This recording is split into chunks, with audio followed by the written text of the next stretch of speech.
it was discussed in the videos, is like interaction of EMR with the terrain features. So you might have introduced what we measure, like reflected energy, emitted energy, all these things. That will be there in the video. And there I would have explained that sunlight, the energy from the sun almost goes to zero after this 8 micrometer region, and after which we'll be primarily concentrating on Earth's emission, whereas in the wavelength less than 3 micrometers, we call it a solar reflected portion. 3 to 8 micrometers, it's a mix of solar reflected and Earth emitted, and wavelength greater than 8 micrometer, it's purely Earth emitted portion. So the property we are going to sense is in wavelength less than 3 micrometers, we will be sensing the reflectance of the surface. In wavelength greater than 8 micrometers, we will be sensing the emittance, how much energy got emitted from the surface. And in between, we will have a both, especially during daytime. Whereas during night time, it won't be there. Like the reflected portion won't be there because sun is not there. And the types of reflectors have been seen: specular, near specular, and all, and also forward scatter, backward scatter. So any confusion between these two, how we classify the surfaces based on its general nature of reflectance, that is diffuse and specular, and forward and backward. Any confusion among this? Okay, what type of what do I say? Surface among specular and diffuse, which one will be primarily a forward reflector? Like it can easily be a forward reflector. Which one? Specular.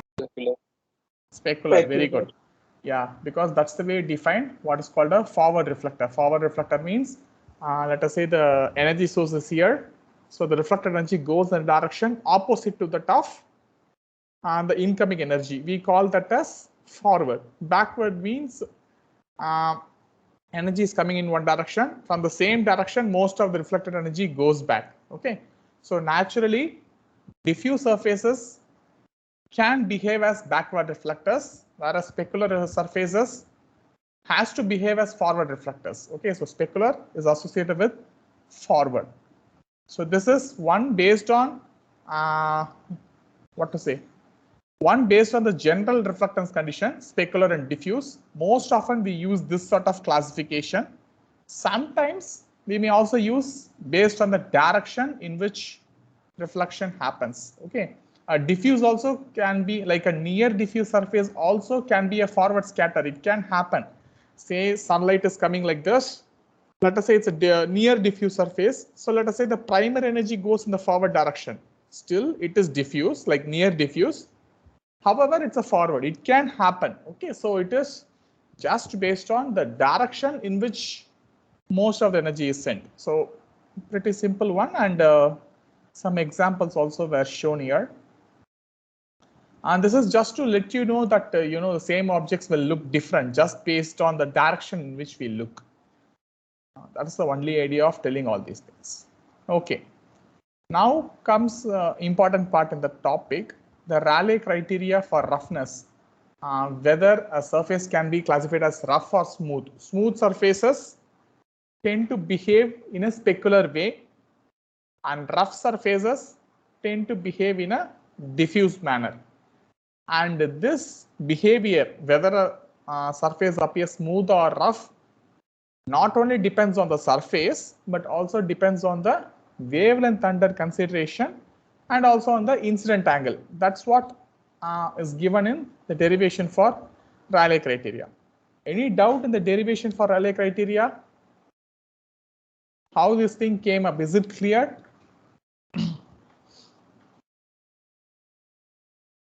Yes, sir. Okay. Okay, fine. Maybe with Rayleigh criteria, we will do a question. Anyway, the basic conditions are given here. Based on the conditions, you have to derive delta H. Maybe first you do one thing. I have the original criteria I have given here. So the original criteria is if the variation in height with respect to the mean surface, if the variation in height is less than lambda by 8 cos theta, it is smooth. If it is more than lambda by 8 cos theta, it is rough. It is the original condition. But later on, we modify the condition into T3. Here I have not mentioned anything in terms of delta H. I have mentioned it only in terms of phase difference, delta phi. So first, please solve this, and like this is the delta phi condition. How much delta phi is practically allowed in order for a surface to be classified as smooth, intermediate, and rough. Okay, so based on which, can you please calculate the delta H for each of the conditions?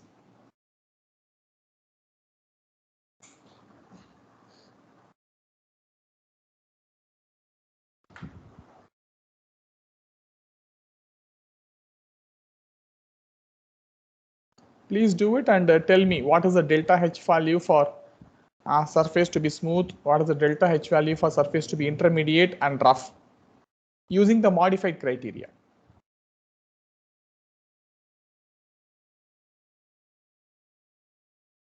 So delta phi is also given here. This is the delta phi value, what we get from the derivation. Sir, for smooth, delta is less than lambda by 25 cos theta naught. Very good. Lambda by 25 cos theta naught. And for intermediate, delta should be lambda between lambda by 25 cos theta naught between lambda by 8 cos theta naught. Very good. And for rough, it is greater than lambda by 8 cos theta naught. Very good.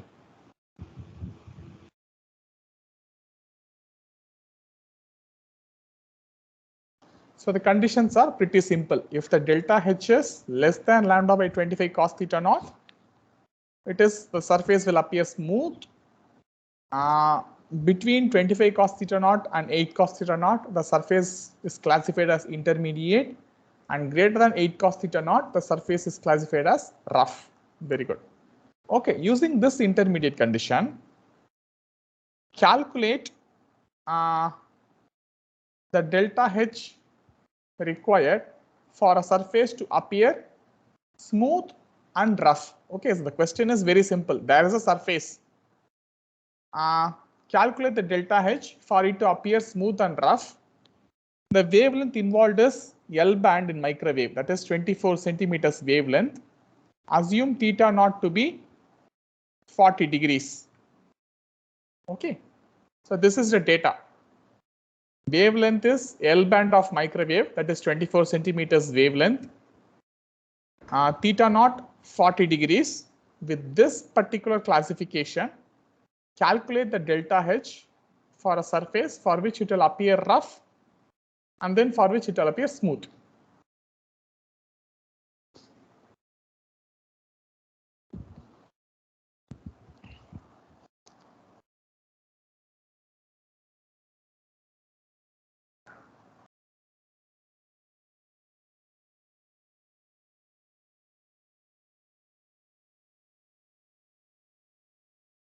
What's the theta now?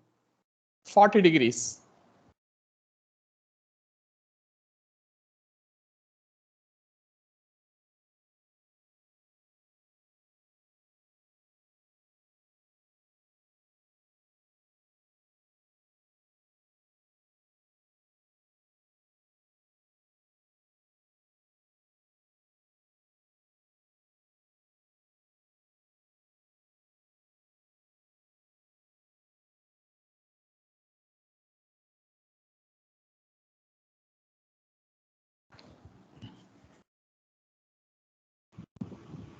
Sir, for smooth, it is 1.253 centimeter. For smooth. Yes, sir. Okay. Others agree to it. 1.253 Yes. centimeters. Yes, sir. Yes, sir. 1.2 Yes, sir. centimeters. And for rough Okay. surface, 3.9. Rough surface 3.9. Okay. Yes, Others sir. agree? Yes, sir. Yes, sir. It is. Okay, very good. So basically, what is the inference from it? A same surface can appear smooth or rough in two different wavelengths or in two different viewing angles, and so on. Let us say the same surface. Let us say the surface has an RMS of 1 centimeter. Delta H is 1 centimeter. For microwave, it will appear smooth. It will behave specularly most of the times. But for other wavelengths, say infrared wavelength, it will appear rough because of the wavelength involved. So same surface can appear either rough or smooth, and the reflectance pattern can vary drastically. So that is the take-home message from this Rayleigh criterion. Okay, so you may have to remember this. Good job. So the concept of signature or spectral reflectance curve. Can anyone define what is a spectral reflectance curve? Sir, for particular range of wavelength, each and every object have a particular property of reflectance. That's why it is called as signature. So by analyzing the reflectance curve, we can identify a particular object. We can say basically it is an identity of object, and it's unique for a particular object.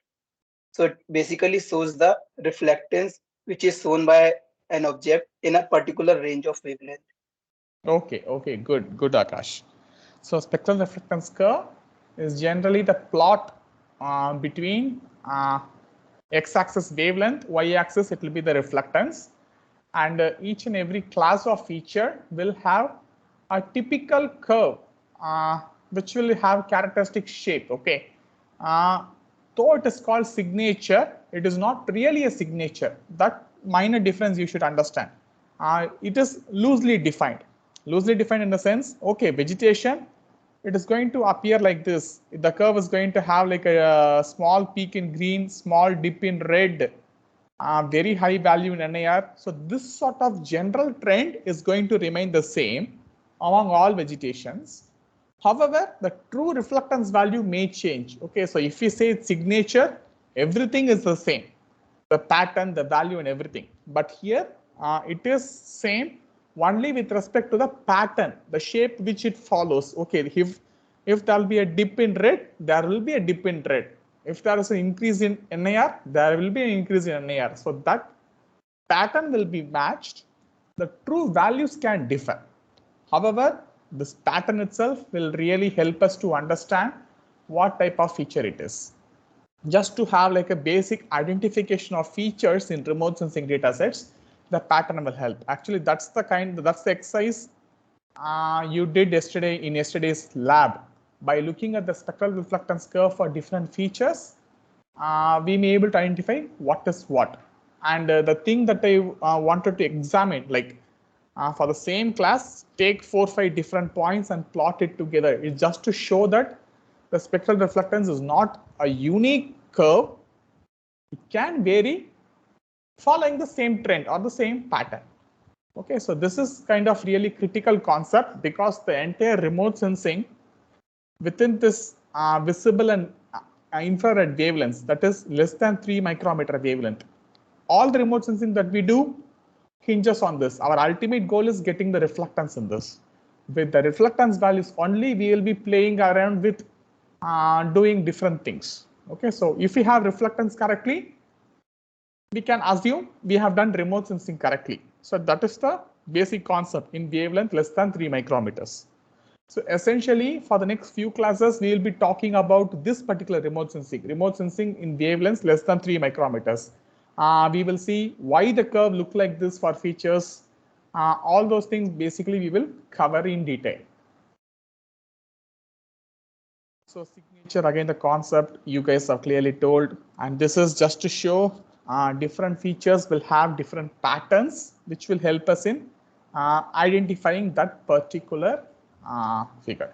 Okay, so just to let you know one additional information, there is something called a spectral library.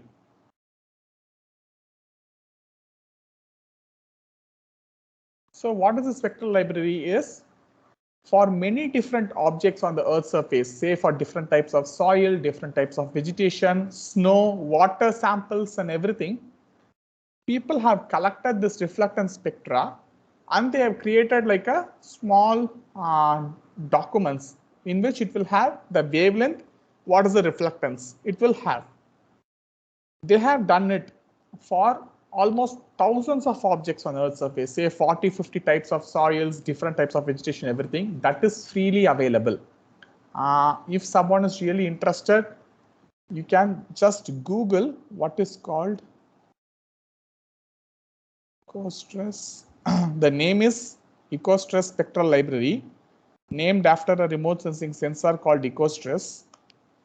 Just Google this. You will get some links. You can always download it. Okay, maybe I'll show.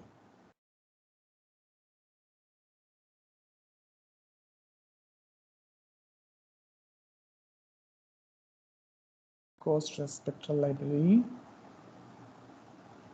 It is done by different labs, primarily given by Jet Propulsion Laboratory, NASA. You can download here. Okay, so there is a download link. If you click it, see how many objects are there.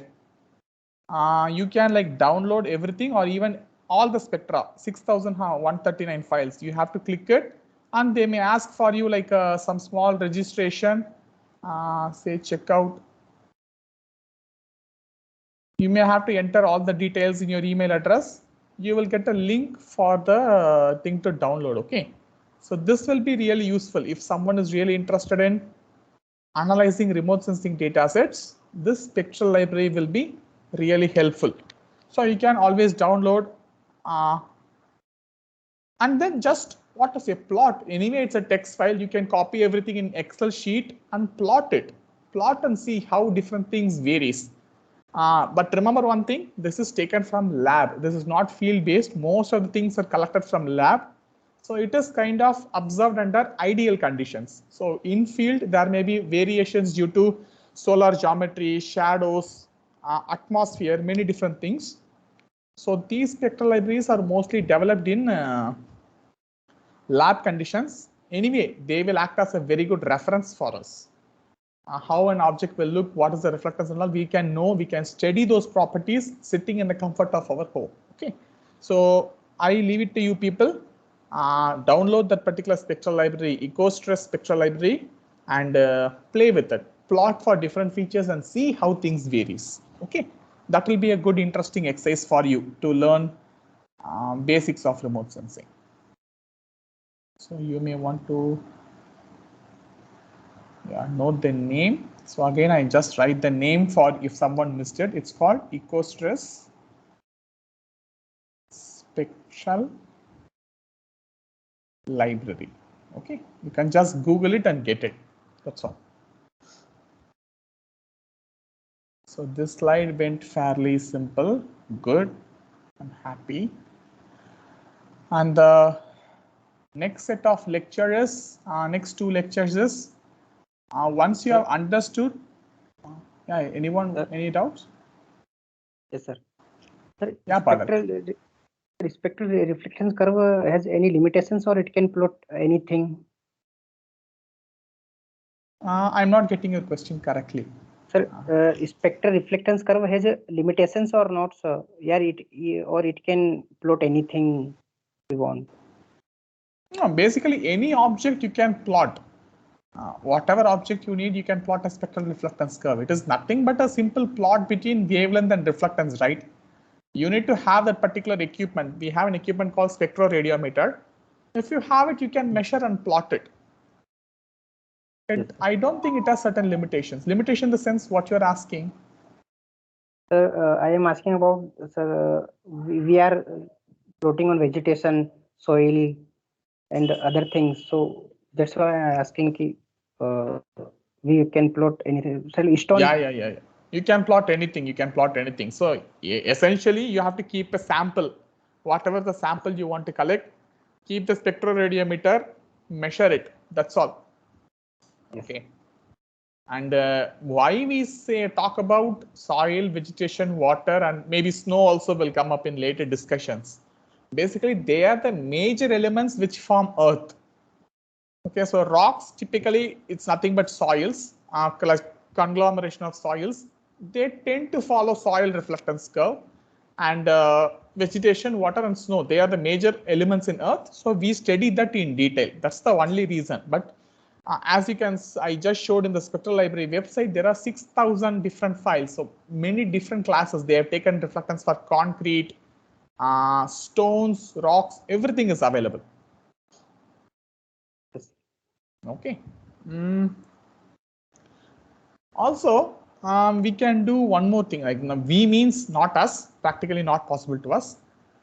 In lab conditions, what they will do is they may fix like one particular viewing angle. Like in the initial lectures, I told you that the reflectance value changes with viewing angle. So normally they will fix it. Okay, the sample is placed here. The illumination source was kept right above the sample. The instrument was kept at certain angle from the vertical. Everything will be specified when they collect the spectral library. But if we want to study how the reflectance varies with the different angles, which I have explained to you in earlier classes, you need to go to field only. In field, what people will do is they have an instrument called goniometer. Maybe it might have been there in some slides, but I don't know where I kept it. Maybe I draw here just for the sake of your clarity. It will look something like this. It will have like a horizontal circle kind of grid. It will have a, something like this. You can put your sensor here. So what people will do, they will take, it will be like a huge instrument or huge structure. You'll take it and put it over the field. Keep the sample here, adjust it. So this sensor can move to any angle here. And similarly, this vertical circle can rotate. So that is, this can rotate, whereas this sensor can be put in any angle. So what people will do, they will take this goniometer to the field, put the sensor there, and they will take the reflectance values in different angles. Okay, sun is there. What is the angle of sun? I keep the sensor here. Now I change the sensor angle. Now I change the azimuth angle itself by rotating this vertical grid. Like as I told, X, Y, Z. Some say this will be the azimuth angle. This will be the zenith angle. So by changing the sensor here around the circle, you can change the zenith angle. By rotating this vertical circle like this, you can change the azimuth angle. By changing these things, you can also measure this, how the reflectance varies with respect to angles. That is possible with certain instruments. So measuring reflectance is kind of a well-developed topic, and people are doing it. Okay. So fine then. So this is some additional information I wanted to give. Okay. So the next set of topic is what energy reaches the sensor. So 5 different paths I have said. So, okay, now each one of you explain me or just tell me. I'll just ask what is that path, and maybe any one of you should explain me. Okay. So in this figure, which path is the most interested path for us, which we want? Path. Direct radiation. Direct First radiation. one, direct radiation Direct from the One, sun. path one. Path 1, which is the direct radiation. That is direct radiation from the sun getting reflected from the object. Very good. What is path 2 in the figure? Without reaching the Path object, radiance. it directly goes to Path center. radiance. Diffuse skylight is it? Path radiance. Path radiance related to diffuse skylight. Okay, okay. I can figure out that everyone is like telling answer. I'm really happy. Very good. So path 2 is basically the path radiance, which is the scattered light directly reaching the sensor without even coming to surface. It's an unwanted component which gets added up. Very good. And path 3, Reflected diffuse Reflected skylight. reflected diffuse skylight. Very good. Which carries some information about the object, but that particular source, that particular energy has not come from sun directly, but it has come from sky. And 4 and 5 normally we don't want, and we cannot even model it. 4 is what we call the adjacency effect, reflectance coming from a neighboring object, and similarly path 5, energy getting reflected from a neighboring object, and 5 will be very low, and 4 anyway we cannot do anything. If some reflectance come from adjacent object, we have to live with it. Okay. So good.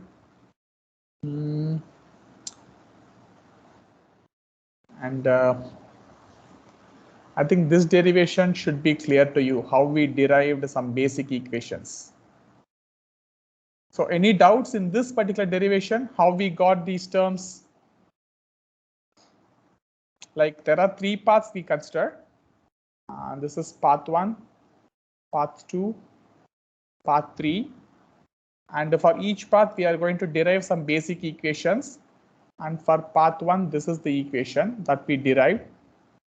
Any doubts on this? How all these terms came up? Why this cos theta term is there? And what is Yes, this? sir. Yeah, what is the doubt? Sir, while deriving in the equation, we have used cos theta. So are we treating the energy term as a vector quantity? So we are taking the normal component of energy. It is not normal component of energy. It is a normal to the surface. Okay, so basically, if you look at the basic radiometric quantities, most of the quantities will be defined for like a flat horizontal surface with normal incidence. But in reality, in real life, surfaces need not always be normal to the incoming sunlight. Surface can be aligned in any direction, or the sun could have been in any direction, need not be overhead. In order to account for that, we calculate what is the angle between the incoming sunlight and the normal to the surface. Say this is the normal to the surface. The surface is not purely horizontal. It has some slope. So the normal to the surface is not vertical. It has certain angle.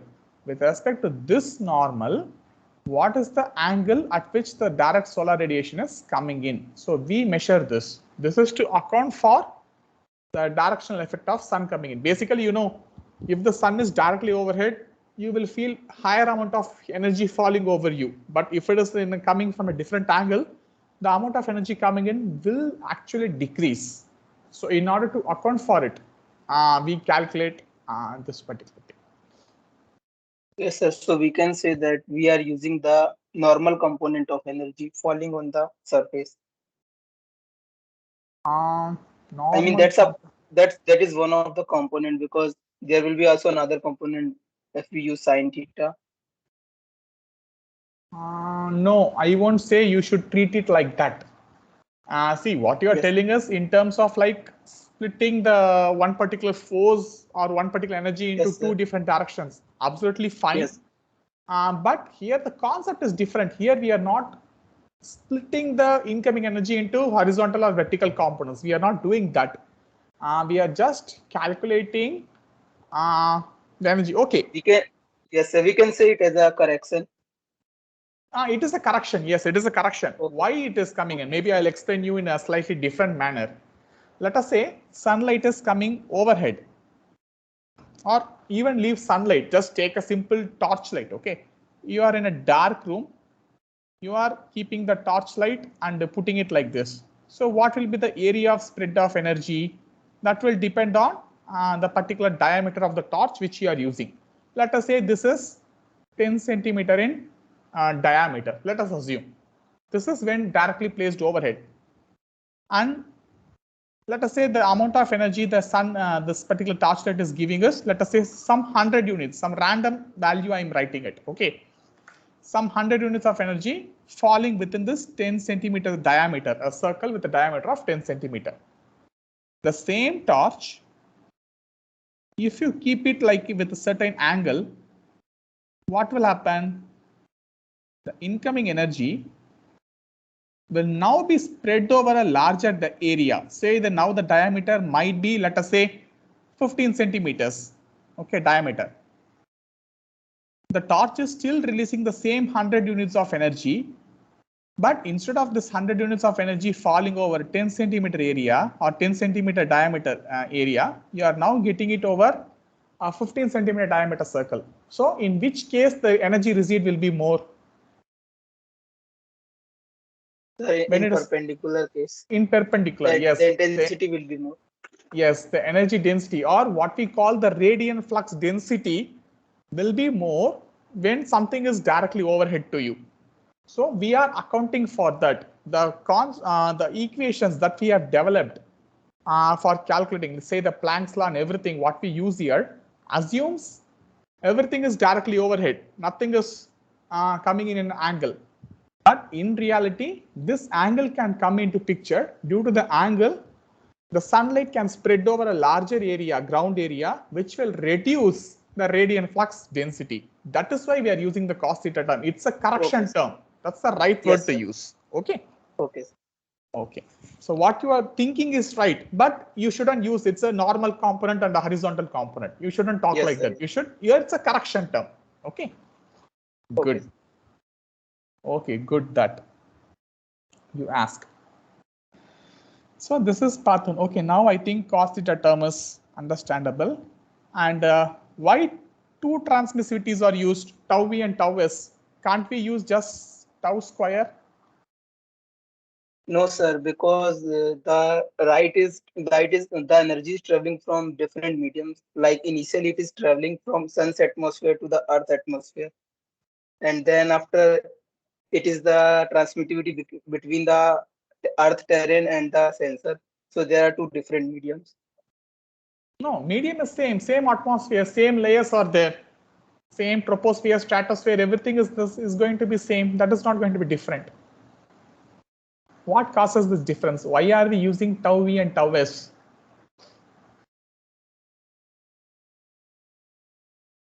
Anyone else?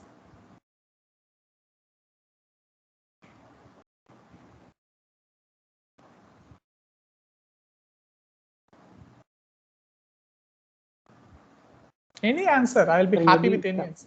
Yeah. Sir, tau is will be used for earth surface and tau v for its sensor maybe. No, sorry. Can you please repeat? I was not able to hear you. Sir, tau is we are using for earth surface and tau v for its sensor. No, the tau is actually for the atmosphere. Let us say for the incoming energy, the transmissivity is for the sunlight is tau s, while going back, the transmissivity is tau v. That's what I said. It is basically for the atmospheric transmissivity. Both we are writing it for the atmosphere, but still we are using two different quantities. Any other different answers? Sir, in both cases, the incident flux density is different. Initial, like in solar radiation, it is for initially solar, and for that atmosphere, it is for atmosphere.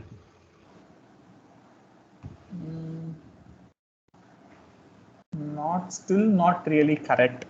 From the figure, you can guess something. What I have just drawn here in a very small thing. Why this tau s and tau v differ?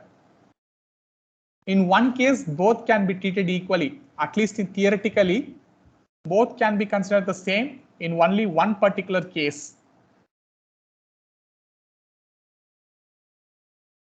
Imagine everything in 3 dimensions. You will get the answer.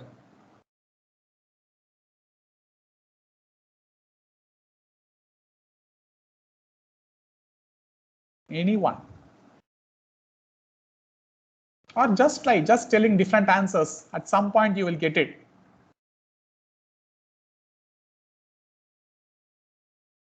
Because of that bidirection reflections, a conical surface or a hemispherical Kind of, you got it. Basically, it is to account for the directional effect, basically. Not for conical, not for the directional sense, like directional, conical, hemispherical, not exactly for that. But this tau s and tau v comes because I don't know whether I have shown you this particular figure in class before, or either in the NPTEL lectures. I don't know whether you have watched it. When the direction changes, the effect of atmosphere will change. Let us say the sun might be overhead, so the path length may be very small. What to say? The effect scattering and absorption may be less. Sensor maybe at some other angle, the path length may be more, leading to more scattering and atmosphere.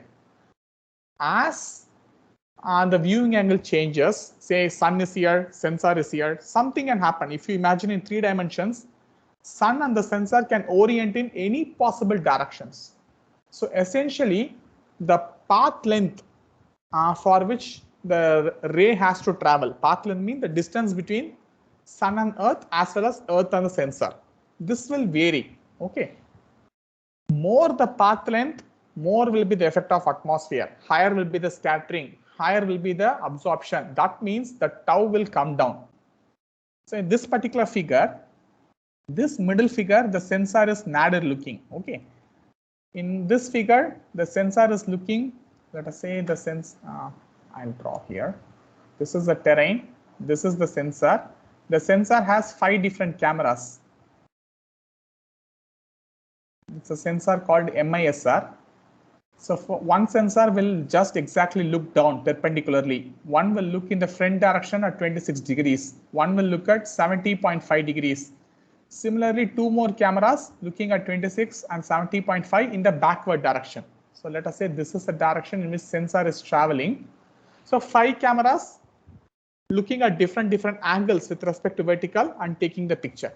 So same ground point when looked exactly perpendicular appears very clear. Whereas if you are looking at from 70.5 degrees, you can see how much scattering happens. Like you are having more kind of scattering, you are seeing it, right? All this kind of like this haze or cloudy appearance is because of the scattered light. So that means when the viewing angle changes, the path length changes, due to which the transmissivity also will change. Normally, if everything is exactly perpendicular, the path length is the shortest, transmissivity will be very high. But if the same thing is looked from horizon, instead of here, if the sensor is at near horizon, what will happen? The path length is more, tau will come down. Okay, if the path length is more, definitely the transmissivity will decrease. That is why we have 2 different terms, transmissivity there. Okay, so now is it clear why we have 2 taus?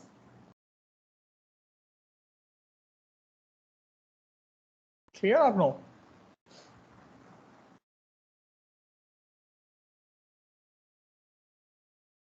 Yes, sir. I get a very feeble yes, sir. I don't know whether it is really true or you got bored maybe by explanation. It appears to me like that, feeble yes. Okay, so remember it. If any doubts, please ask me. I'm there to explain it. Even if you ask me 100 times, I'm there to explain it to you. Okay. Why this pi is coming in the denominator? Why we should divide the entire term by pi? And what is the assumption behind it? Sir, Because we are trying to calculate It the is assumed to radians. Okay. Maybe one by one. Maybe Kajal, you tell me. Sir, because we are assuming Lambertian surface, for that we are dividing that. Okay, in the first place, why are we dividing it for pi? Why are we dividing it by pi? Sir, because we have to calculate radians. That's why we know that formula E is equals to L pi. Okay, E is equals to L pi. That's why. Very good. So from the Planck's equation, whatever we have written in the numerator part, everything will give us radiant flux density E in units of watt per meter square per micrometer. Whereas we need everything to be converted into radians because that's what will reach the sensor. So E is equal to L pi, that for a Lambertian surface, and that's why we are using it. So the units for radians is watt per meter square per micrometer per radian. Okay, so that's what. So good answer. And this also is fairly straightforward. If you somehow can get this path scattered component, we can do. We cannot, what to say? We can measure it using, say, ground measurements. What is the fraction of scattered light or diffuse skylight coming toward the surface? We can measure it using some sensor called diffuse pyranometer. It is possible. Assuming we have that value, we have calculated it. Okay, so here only one transmissivity comes only from Earth to sensor, because we assume since everything is coming from the sky, already the transmissivity, everything is taken care within that. So everything else remains the same. And yeah, finally it is what to say? Finally, what is the path radiance which is directly going toward the surface? This we cannot measure. Actually, this we can measure, and path radiance we cannot measure. And both can be different. See, conceptually both are same. This is the, let us assume this is atmosphere, this is Earth. Some light is scattered going toward the sensor. Some light is scattered coming toward the surface, which is again getting reflected back. The two quantities can be different, and mostly they will be different. What is going toward the sensor and what is coming to the surface. That's why we have written it as two different quantities. Even though they are coming from the same atmosphere, they are different. Okay, so please remember that. And this is for shorter wavelengths, wavelength less than 3 micrometers. In wavelength less than, greater than 8 micrometers, we will again have three different components: path, surface emitted, path emitted,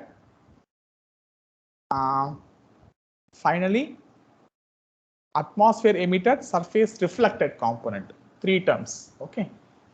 So there it is scattered light, surface reflected. Here it is atmosphere emitted, surface reflected component.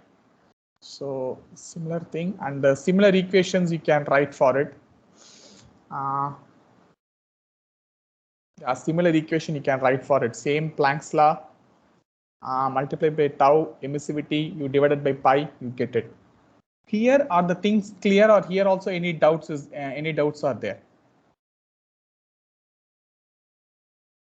When we talk about the thermal wavelengths, wavelength greater than 8 micrometers.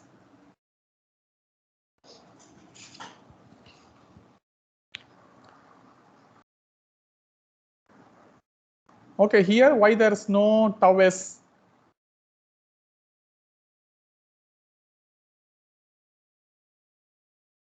Here because we have only the tau. radiation emitted from the Earth. Okay, radiation emitted from the Earth. Sunlight is not coming in.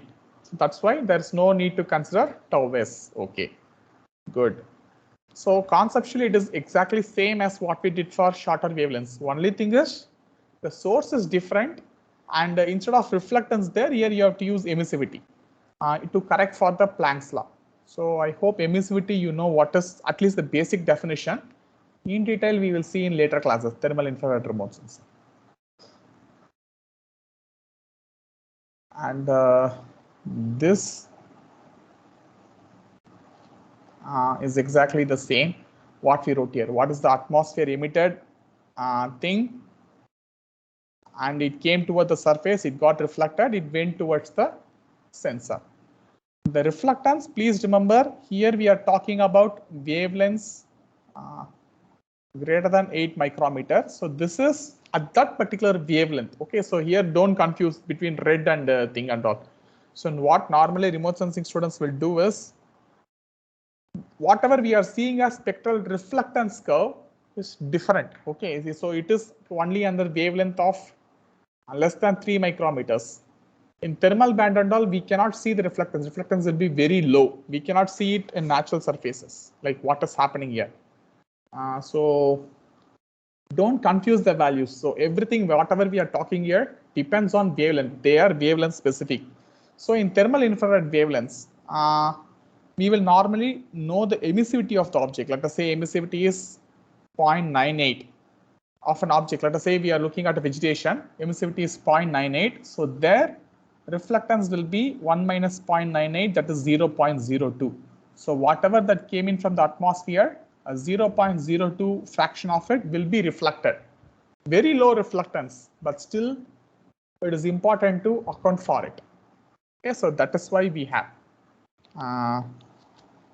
So this you have to remember, whatever terms we use here, reflectance, emittance and everything has very specific wavelength values. They vary with wavelength. Please remember it. So this is the total equation, and finally this is the path emitted component.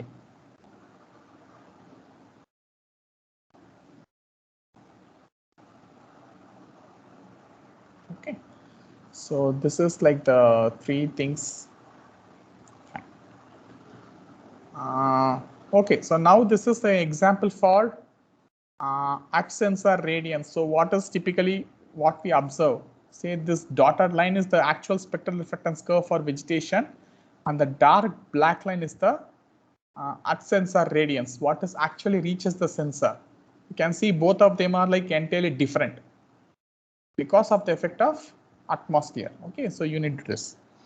So here, if you see in shorter wavelengths, the true spectral reflectance curve something look like this, but what reaches the sensor is like this.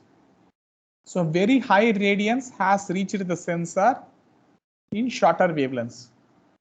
Whereas in longer wavelengths, it is kind of different. You are supposed to get larger value, but you have got a very small value recorded in the sensor. What is happening in this wavelength, say shorter wavelengths, in visible light wavelength? What is happening there? Why more radiance is actually reaching the sensor than what is supposed to be?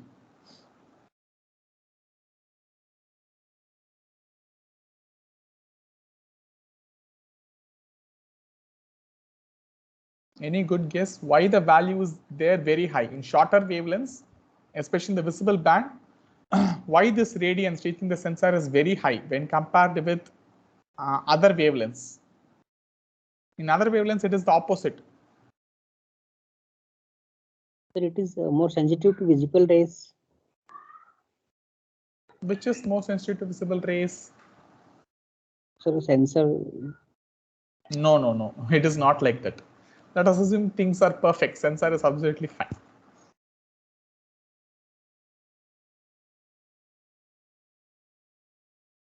It is due to atmosphere. That's a clue.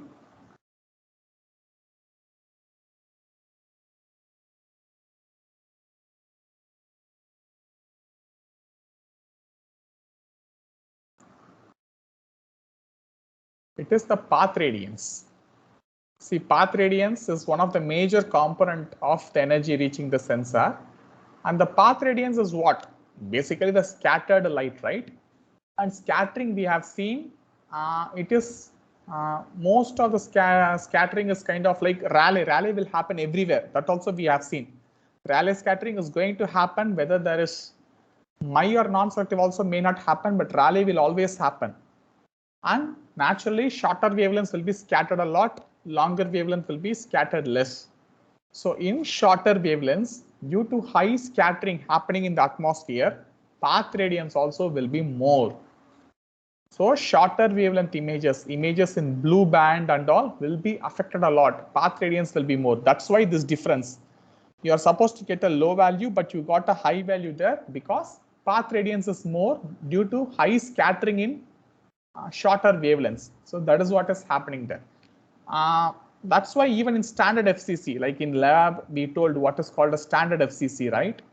We will not use blue band there because blue band definitely will be affected with atmosphere. More path radiance will be there, it is gone. So the path radiance will decrease with longer wavelengths. Okay, so that's what is happening here. As the wavelength increases, the path radiance term decreases, and hence the radiance reaching the sensor goes down. Basically, atmosphere takes care. Atmosphere becomes prominent rather than the scattered light going above. Okay, so that's what will happen. Shorter wavelengths are affected more by path radiance.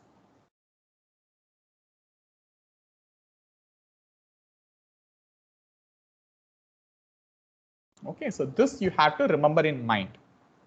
So whatever we observe in the sensor, they must be corrected for atmospheric effect, solar radiation changes, and topographic effects before we compare them with spectral reflectance curves.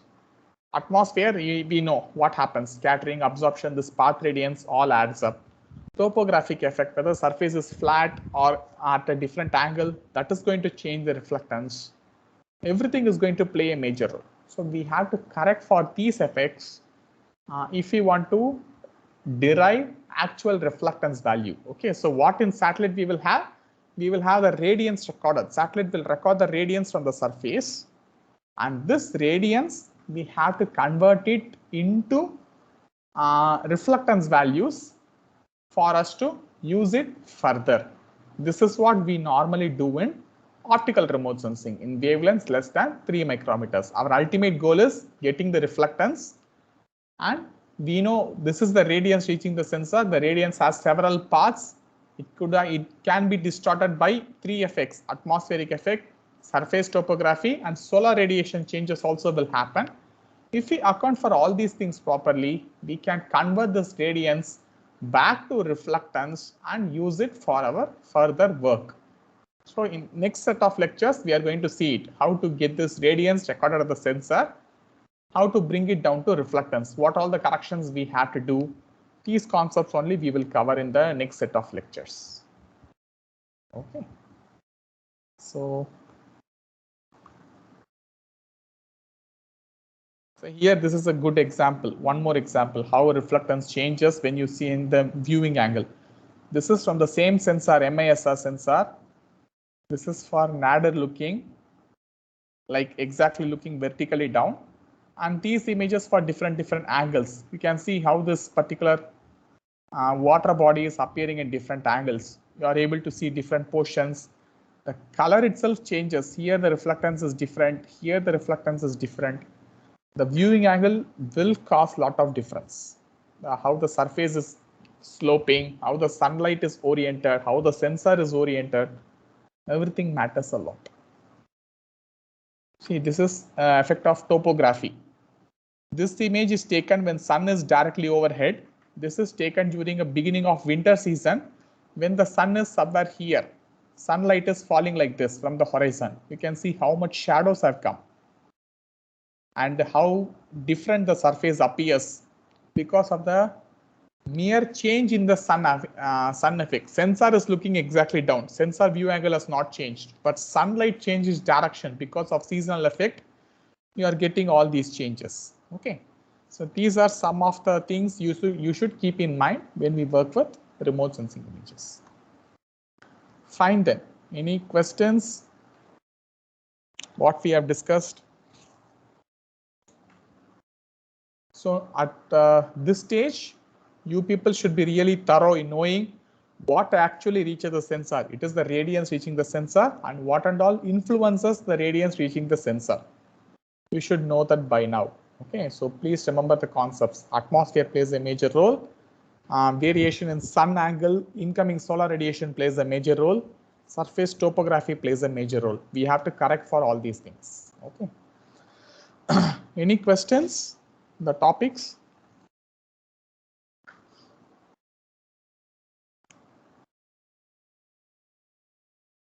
No questions? Sir.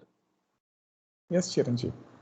Sir, in the lecture of the interaction of EMR with the land surface, you said you give the example of still water, how it is transmitted, absorbed, and reflected. Will wave characteristics will change this phenomena, this transmission, absorbed, and reflected, because in ocean we will have waves also. So yes, waves will change. Waves also will change the. Normally, what waves will do? Waves will increase the surface roughness. If you look at like a calm, still ocean and an ocean with lot of waves in it, an ocean with waves will appear more rough.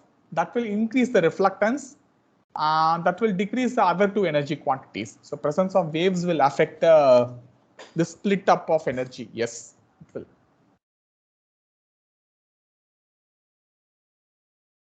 Any also, other question? sir, that transmittance is 0 for the land surface, you told. Yes, for land surface, transmittance is 0. Yeah. Is there which means it only depends whether the opacity of an object or something else. Yeah, but natural solid surfaces, say rock or soil, they have zero opacity, right? Light cannot pass through them. So they have zero opacity. So whatever happens, either it is reflected or it is absorbed. That's all. So there is no concept of transmittance. But for water bodies, for thin sheet of ice, for them, they will have certain transmittance values. So if you work over such water bodies, you cannot assume that only you have reflectance and absorptance. You also have transmission.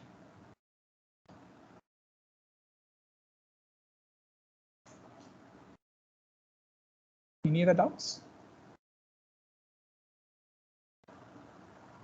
Okay. So last again feedback from you. Last discussion session we had 3 of you wanting to go back for normal lectures, 5 of you wanting to continue with this flipped classroom mode. Again, I take a vote. Who wants what?